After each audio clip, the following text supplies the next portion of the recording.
Oi, tudo bem? Tudo bem? Tudo bem aí? Oi, tudo bem? Tudo bem. A gente estava conversando e achou que seria interessante conversar com vocês também. A gente quer falar um pouco sobre essa visão que a gente está tendo, né? De que o mundo está numa fase, uma transição muito louca e isso é meio caótico, mas por outro lado tem uma certa esperança, uma visão de futuro otimista e a gente resolveu conversar um pouco, gravar e falar sobre isso.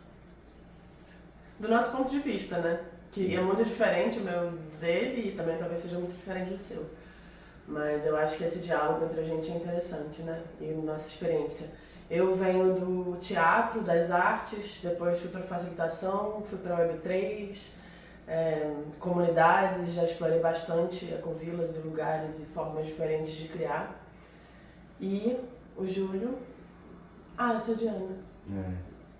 Então, eu venho de uma área mais acadêmica, né? Eu estudei na Poli, tenho mestrado, doutorado na área de engenharia e IA, desde aquela época que ainda não tinha mercado para isso, né?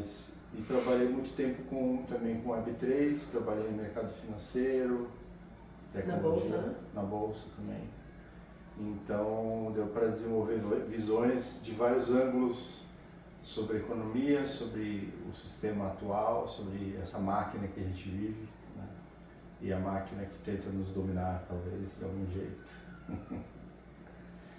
Então, acho que um ponto que a gente queria falar, que eu sempre gosto de falar também, a gente também, sobre esse impacto econômico que tem, né? A pressão econômica, né? Como que isso afeta a nossa vida e como que a gente nem percebe, né? Quer dizer, é uma coisa aparentemente suave, mas quando você vai ver, tá opressor, né? Como é que você vê isso? Não, eu acho interessante a sua perspectiva de já ter trabalhado na bolsa, ter uma noção bem ampla do sistema econômico, de criar dinheiro, no sentido de criar moedas, né? Usar o Web3 para fazer tokens e criptomoedas variadas. Então eu acho que você tem um entendimento bem amplo disso. Você estava me falando como isso é uma bomba relógio, né? Como isso é...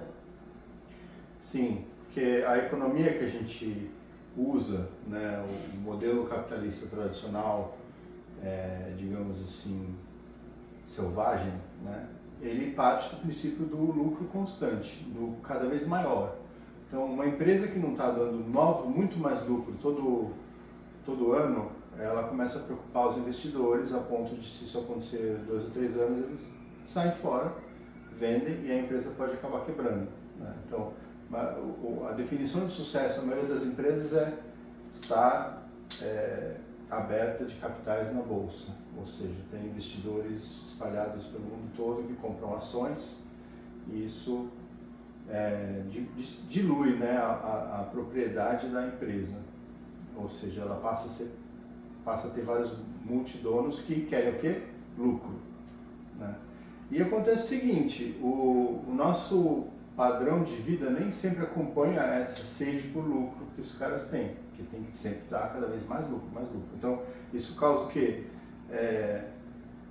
Todo esse tipo de abusos que a gente tem. Por exemplo, você vê na parte de produtos, cada vez menos coisa vem pelo mesmo preço, né? Você vai comprar uma bolacha antigamente, biscoito, bolacha, que antes era assim, agora já está menor, tem menos ingredientes, eles vão diminuindo de todos os jeitos para poder dar mais lucro e vir uma comida de menor qualidade que não mude tanto o sabor, né? Então, isso refletido, por exemplo, na economia, a gente tem hoje um padrão de custos de imóveis que está uma loucura. Ninguém mais dessa nova geração consegue comprar imóvel, né? Você tem que, na prática, a maior parte das pessoas hoje aluga, quer dizer, aumentou muito o percentual de pessoas que aluga versus o percentual de pessoas que têm condições de comprar imóvel, né? Em geral, quem já tem muitos imóveis acaba tendo mais dinheiro para comprar mais ainda, e quem está chegando agora, né, das novas gerações, não tem condição.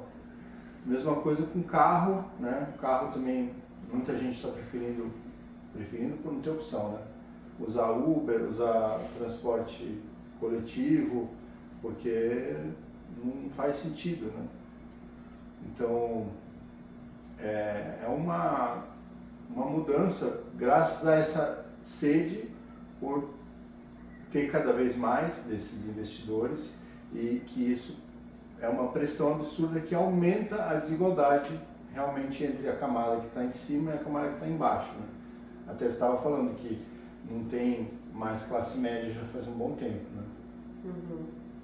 Mas será que isso também não vai gerar, porque se você tem uma grande parcela da população sem poder de compra, às vezes nem para viver minimamente, né? Mas se não tem uma sobra para fazer qualquer outra coisa, digamos, supérflua, também isso diminui bastante a economia, desacelera a economia e isso vai gerando outros fatores. Então, tem o fator de que precisa ser acelerado para crescer infinitamente, que a gente já sabe que isso é impossível, né? O planeta é um só e o que a gente chama de recursos também nem deveria se pensar dessa forma, né? Mas também são finitos. Então, por um lado tem esse crescimento infinito e por outro está caindo porque o poder de compra das pessoas está diminuindo também. Então, por um lado ou por outro, parece que isso vai ter que mudar alguma coisa, né? O que a Web3 representa como potencial nisso, por exemplo? Então, uma coisa que está mudando disso que você traz é essa visão de quem é o criador e quem é o consumidor, né? Quem são os creators, né? Quem cria conteúdo e quem consome. Porque a gente não consome mais só, digamos assim, bens, né? Antigamente a gente consumia, sei lá, até um cinema ou comprava coisas, roupas e tal. Hoje em dia as pessoas compram muito mais coisa digital também, né? Que são bens produzidos por criadores, por pessoas que estão, sei lá, produzindo um vídeo assim, né? Tipo, ou então produzindo, sei lá, textos, imagens, conteúdos. E hoje só o fato de você assistir esses conteúdos já é um tipo de consumo, porque está gastando um recurso seu, que é o seu tempo, que você poderia estar gastando em outros lugares. Então, e isso é espaço para quê? Para os caras socarem anúncios, né? Então, ou cobrarem, porque no YouTube, por exemplo, né, o que acontece? Se você não paga o Premium, você vê anúncios. Se você paga o Premium, cada vez que você assiste um vídeo, o criador daquele vídeo recebe alguma coisa. A cada tantos, né? A cada tantas visualizações. Então, assim, existe uma economia com base no consumo de conteúdo. E as empresas estruturaram isso. Então, assim, como está muito caro você consumir as coisas que se consumia antigamente, tipo, sair para jantar, ir no cinema, fazer as coisas, você acaba fazendo o quê? Fica em casa e vai consumir vídeo, Netflix, quer dizer, o consumo diminuiu externamente, mas aumentou nessa parte de conteúdo. Quer dizer, é uma diminuição do poder de consumo e, ao mesmo tempo, um aumento da oferta de alternativas muito baratas. E então, assim, tem talvez até uma visão de futuro que esses bilionários têm, que as pessoas ganham o mínimo necessário para sobreviver minimamente, né? E o tempo que elas têm, elas ficam gastando nos aplicativos deles, todo o tempo que elas não estão trabalhando para eles, também para ser sugadas, né? Elas vão gastar nos aplicativos deles. E agora tem essa visão um pouco aterrorizante até da IA, né? A gente falou que é na esperança também, né? Mas eu acho que também tem gente que esse conceito de Web3, que eu até puxei, não é muito conhecido, né? Talvez valha a pena falar. Eu acho que um jeito de explicar bem rapidamente, que aliás também não é meu, mas eu vou rapidamente traduzir aqui, que é a Web 1, que é para quem tem idade tipo antes da internet, conhece os barulhinhos da internet, era aquela que você lê, né? Você lê algum conteúdo, então quase que igual a um jornal, só que você lê isso digitalmente. A Web 2, que chama você lê e escreve, é o que a gente conhece hoje em dia. Então você cria conteúdo também, você escreve no Instagram, no Facebook, você também colabora com o conteúdo e criando, gerando coisas. E a Web 3, que é essa tecnologia baseada no blockchain, você pode ler, você pode escrever, você pode ser dona de algo, né? E ser remunerado justamente por causa de algo que você fez, né? Porque o problema da Web 2 é que o usuário começou a participar e começou a criar conteúdo E isso tem um baita valor para essas plataformas. Eles começaram a perceber que o usuário, na verdade, é o produto, né? Então, os dados das pessoas passaram a ser das plataformas. Então, você foi lá e criou um post super legal, tá, você até pode ganhar alguma coisinha com isso, mas quem ganha mais com isso é a plataforma. Então, a Web3 vem com uma resposta para falar assim, e se o usuário pudesse ser realmente dono do seu conteúdo, a ponto de poder levar o seu conteúdo para outra plataforma? Bem, que hoje tem legislações que já exigem isso, que as plataformas LGPD, GDPR, né, exigem que a plataforma permita o usuário exportar os seus dados, né? Mas no caso da Web3, você consegue, por causa da tecnologia que ela tem, criptograficamente você prova quem é o dono daquilo, né? E não é a plataforma. Então, se você não quiser, nem a plataforma tem como pegar o que é seu, né? Então, você pode ter com isso tokens que seriam moedas, né? Não só moedas, mas pode ter um token Nem todo token é moeda, né? um certificado, um NFT é um tipo de certificado, que é um tipo de token também. Toda moeda é um token, mas nem todo token é moeda. Token é uma fichinha, é uma representação digital de alguma coisa que você quer manipular dentro da rede, né?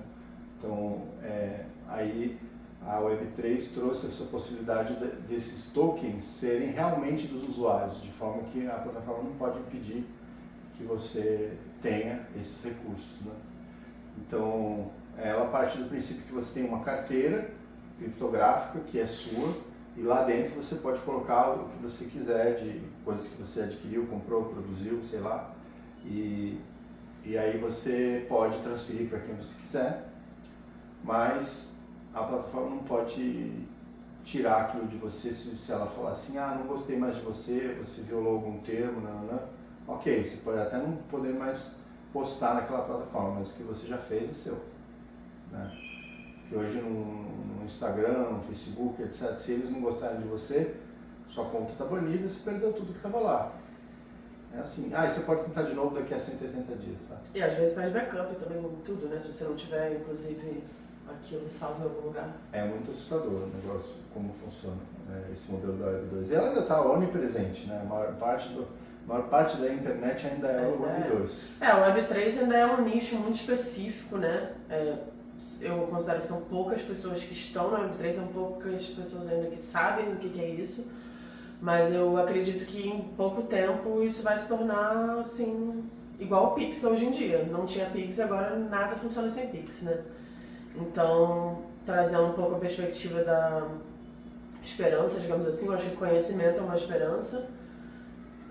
Não só de saber o que existe, mas também saber o que se pode fazer com isso, como isso afeta, a gente fazer esse tipo de reflexão, acho que é por isso que a gente está trazendo isso, né?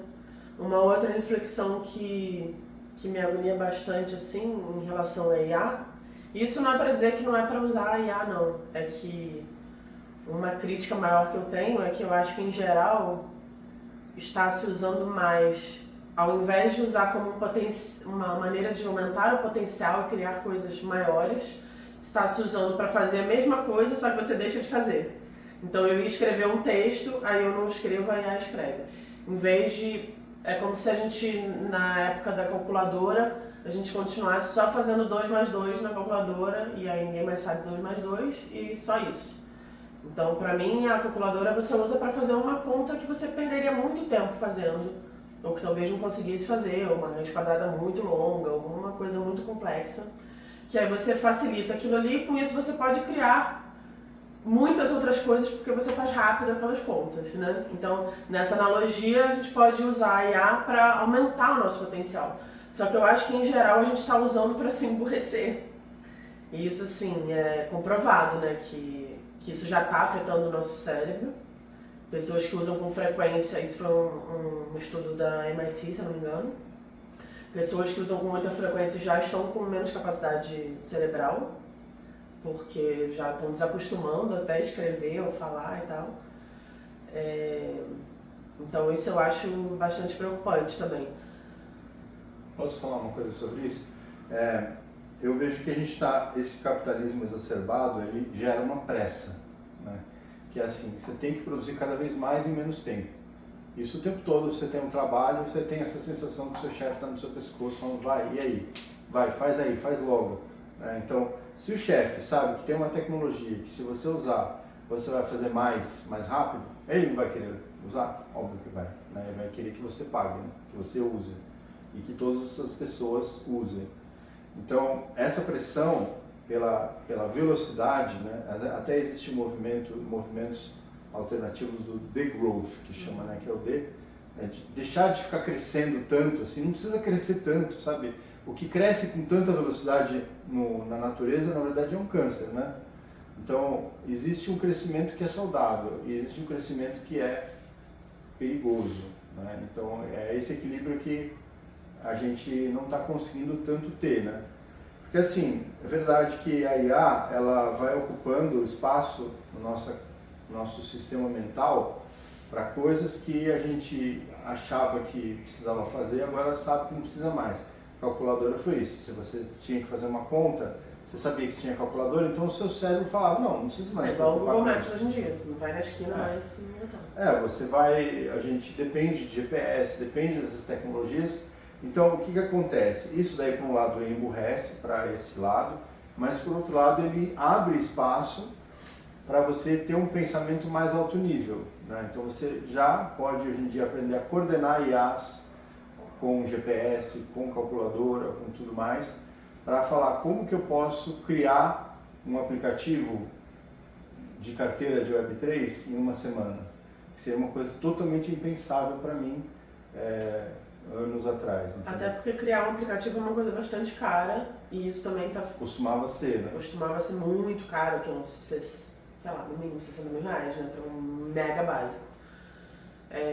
Então, hoje tem muitas ideias que acabavam ficando na gaveta, porque não teria como acessar muitas ideias aí de pessoas, você que está sentado no sofá, que não teria como acessar esse dinheiro para fazer um aplicativo que às vezes ia gerar um benefício grande para a sociedade, e agora isso talvez seja possível com vibe coding, né? Mas como é que é a sua experiência com vibe coding também? Porque ele é usando a IA, mas também continua com os variables, né? Se você não tiver com o olho ali, ele bota travessões também. Então, aí do meu aprendizado, até do meu estudo de IA, desde a época lá do mestrado e doutorado, né? Na verdade, o que a gente usa hoje não é IA. IA é um termo ultra genérico que foi criado, sei lá, décadas atrás para tentar vender esse conceito, né? Na verdade, ele parte de a gente simular elementos da mente no computador, de forma normalmente meio tosca, né? Então, até hoje a gente não conseguiu fazer uma IA que tenha todas as capacidades da mente humana, por exemplo. Isso não existe, principalmente a questão da consciência, né? Agora, a IA generativa, que é essa que a gente usa no ChatGPT e usa nesses novos sistemas aí, ela tem um poder de gerar principalmente texto, imagem, vídeo também, só que imagem e vídeo ela usa a mesma técnica do texto, na verdade, não é tão diferente. Então ela gera isso de forma que ela foi treinada com bilhões de conteúdos que os seres humanos escreveram.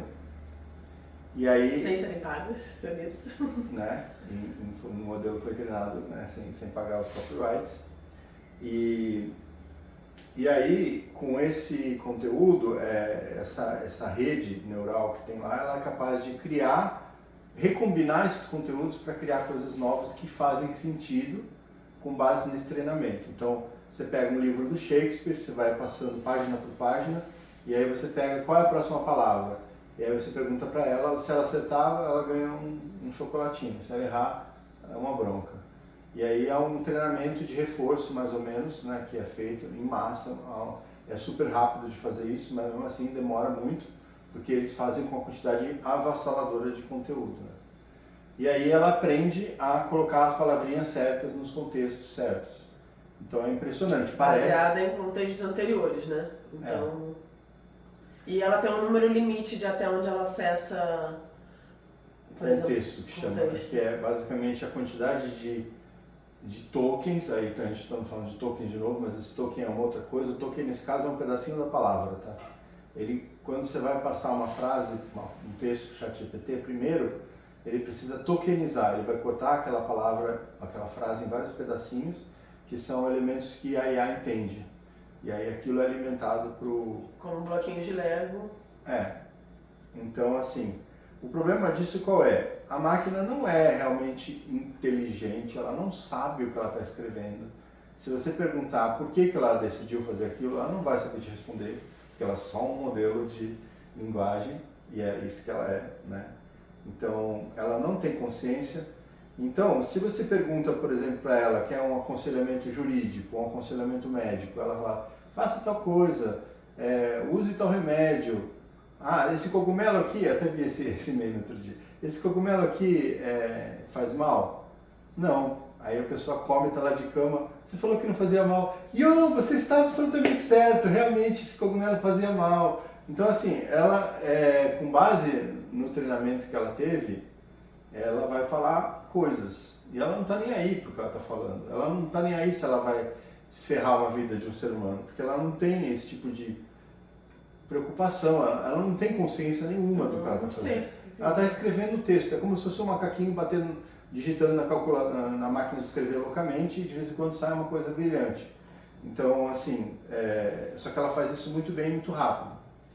Então, assim, isso no Vibe Coding também se reflete. Então, o Vibe Coding o que é? Você basicamente usar a IA para te ajudar a programar uma coisa difícil e ela vai muito rapidamente escrever o código, que é um texto também, e aí você vai pegar esse código, vai botar para rodar e vai funcionar. Vai ser um aplicativo, vai ser um site, vai ser alguma coisa. Só que o problema qual é? Ela vai escrever isso também da forma mais tosca possível para funcionar, minimamente. Ou pelo menos para parecer que está funcionando. E aí, se você não for uma pessoa que sabe programar, a chance de sair uma coisa muito ruim dali é alta. Né? Então, quem quiser experimentar com isso, eu acho super legal. Quem nunca programou, quiser aprender a programar assim, mas eu recomendo usar o Vibe Coding primeiro para aprender a programar. Ou seja, usar a IA para te ensinar a programar, mostrando como é que é um programa, mostrando como é que você faz. Ela é muito boa para ensinar, porque os conteúdos que são usados para ensinar já estão aí na internet e ela pode copiar à vontade, né? Dos vários autores que não vão ser pagos por isso, né?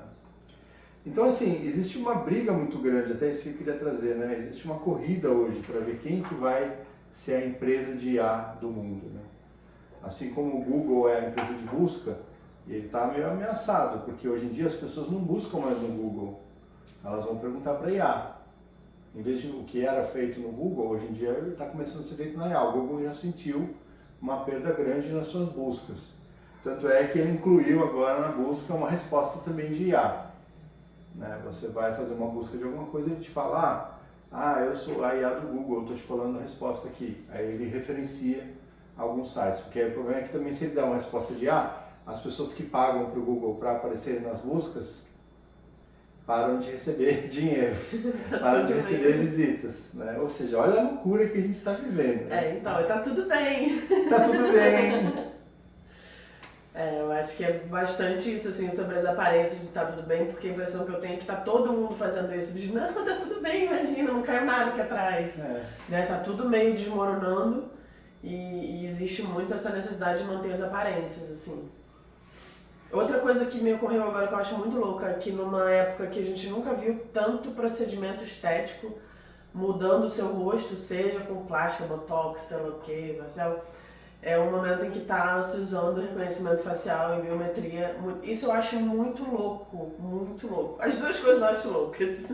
E as duas andarem juntas eu acho muito impressionante, assim, como é que não... Como? Hoje você não consegue entrar num prédio se você não escanear seu rosto. Mas aí você tá com a sua carteira de, o seu banco, o seu Gov, não sei o quê.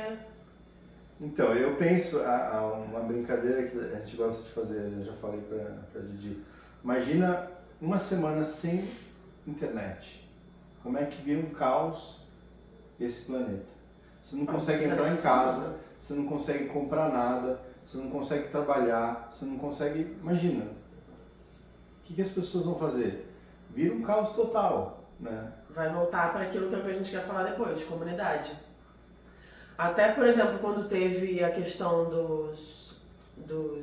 da crise dos caminhoneiros, da greve que ficou falta de gasolina, né, e tal. Eu estava muito no interior, em um lugar que eu cresci, que eu tenho um senso de comunidade muito grande. Eu praticamente não senti isso lá. Primeiro porque eu não usava tanto a gasolina que tinha no carro, deu pra ir na esquina ali ou outra. Eu tinha comida em casa ou perto do vizinho, plantava, a gente trocava. Então, até se resolver o problema, que se eu não, sei lá, acho que foi 1 ou 2 semanas, não chegou a me impactar. Porque eu estava num lugar em que forma comunitária para mim era muito grande. Então é isso, se não tiver Pix, se não tiver nada, o que você vai fazer? Você vai ter que contar. Aqui no nosso bairro, por exemplo, ainda tem alguma confiança, né? De eu sair do restaurante e fui falar com ele em outro. Se fosse numa cidade grande, eu sair com metade do que eu pedi na mão, sem ter pago, fala que vou ali na esquina e volto, a pessoa vai falar não. Vai. Mas se você tá num lugar menor aqui, que o rapaz nem me conhecia, mas falou, não, era aqui do bairro, tá tudo bem. Ah, então pode ir lá. Então, são situações em que as relações humanas ainda persistem ou ainda são base da nossa vida. Enquanto que se elas estão extremamente na tecnologia, dependentes da tecnologia, não tem essa confiança, né? Então nada funciona, tudo vira caos, todo mundo começa a roubar e se bater, não sei o quê, porque ninguém confia em ninguém. Não dá pra confiar nem que você vai conseguir o que você precisa, então acabou. Se você está num lugar em que uns confiam nos outros, você confia que vai ser ajudado, que vai ajudar, portanto você confia que vai ter o que você precisa. Né? Isso gera uma relação completamente diferente de vida. Uhum. Porque assim, a gente está caminhando, né, para uma crise climática, que já estamos nela, né? A gente está caminhando para o abismo climático, né? Tá igual desenho animado, já está no abismo assim. Está andando em cima. Então assim, vai ser muito mais fácil de ter pandemias, de ter secas absurdas, de ter, sei lá, problemas muito grandes que vão impactar a nossa forma de viver de forma que a gente nunca imaginou que seria possível. Né? Chuvas torrenciais absurdas que não passam. Aliás, tem um ciclone para esse fim de semana. Que delícia, né? E tá tudo bem, né? Tudo bem. A gente já consertou a janela, tá tudo bem. Então assim, e ao mesmo tempo a gente está perdendo, né, graças a esses devices e tal, a capacidade de fazer o básico, que é arrumar suas coisas. Daqui a pouco você vai ter um robô em casa que arruma a cozinha para você, que faz o serviço de casa todo para você, arruma a cama. Você só faz o quê? Acorda, toma um banho e vai pro device consumir conteúdo, né? Esse é outro ponto também que me desespera, porque é isso. Tá, legal facilitar as coisas, mas se a gente tiver tudo sendo feito... qual é a graça da vida se você não faz nada que te torna vivo? Em relação à comida. A gente já perdeu muito, porque a gente já perdeu muito isso, seja por serviços, né, que muitas vezes isso é feito por outra pessoa, quem tem condições tem funcionários para fazer tudo para você.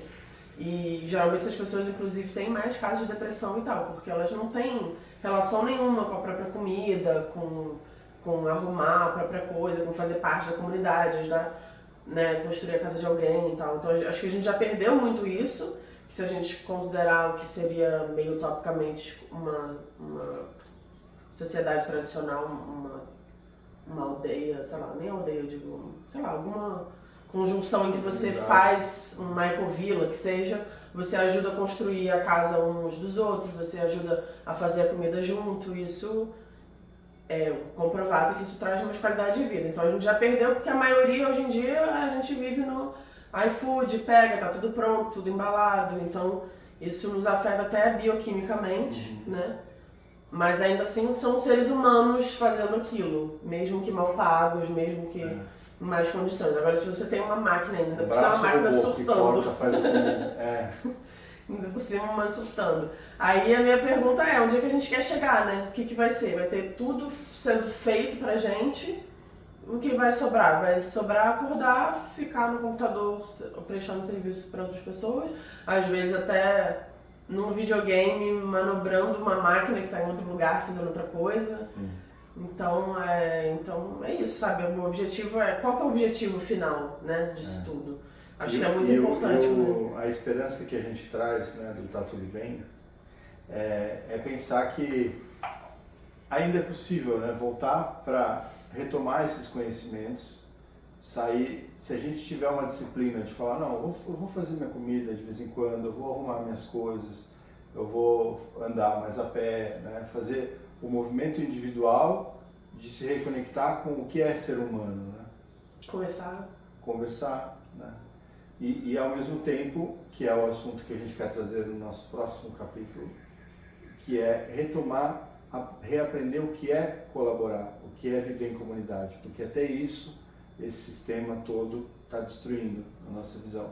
Então, a nossa esperança é, existe jeito e o ser humano se adapta e consegue se readaptar, mas isso vai envolver uma vontade e principalmente uma capacidade de se organizar no meio desse caos.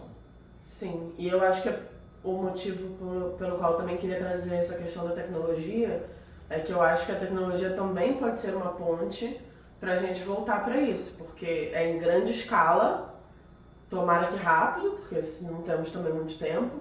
Então, como é que a gente vai reaprender tudo isso socialmente, confiar no da minha frente e tal? Então, se a tecnologia, o blockchain ou algum aplicativo possa, desde crowdfunding até alguma criptomoeda regenerativa, sirva como ponte de confiança, ponte de compartilhar, de criar essas novas relações de uma maneira que seja mais fácil, porque a gente já está no outro lado do espectro, então é voltar um pouco para construir de novo o caminho do meio, que a tecnologia sirva para que a gente consiga fazer essa mudança grande a longa escala. Por exemplo, o projeto do Mobilive, que é um projeto que a gente tem que ajudaria a fazer essa mudança em relação a ecovilas, por exemplo, muito mais rápido, porque esse caminho em grupos é muito custoso em termos de relação, em termos de dinheiro também, de você conseguir autorizações e construir tudo. Então, se você tem um método aplicativo, uma estrutura maior já para começar, muito mais gente pode começar a fazer essa transição, né? Então, não é nem para, oh meu Deus, a tecnologia vai resolver tudo, e nem, meu Deus, ai que demônio, não podemos. Acho que a gente está aqui para conversar um pouco sobre isso, que vamos conversar, está tudo bem. Tá tudo bem. Tá tudo bem, mas vamos também conversar para que fique tudo bem. Para pensar nesses futuros, né, e criar junto, né. Mas esse assunto da comunidade é muito relevante para a gente, muito querido, e eu acho que vale a pena a gente trazer no nosso próximo. Tá tudo bem. E aí, queria então agradecer aqui e levar a gente para um fechamento. O que você achou do nosso papo? Sim, tudo bem. Pode ser, na próxima a gente envereda mais nesse assunto. Espero que esteja tudo bem para vocês também. E obrigada pelo papo. Obrigado. Obrigada. Tá tudo bem.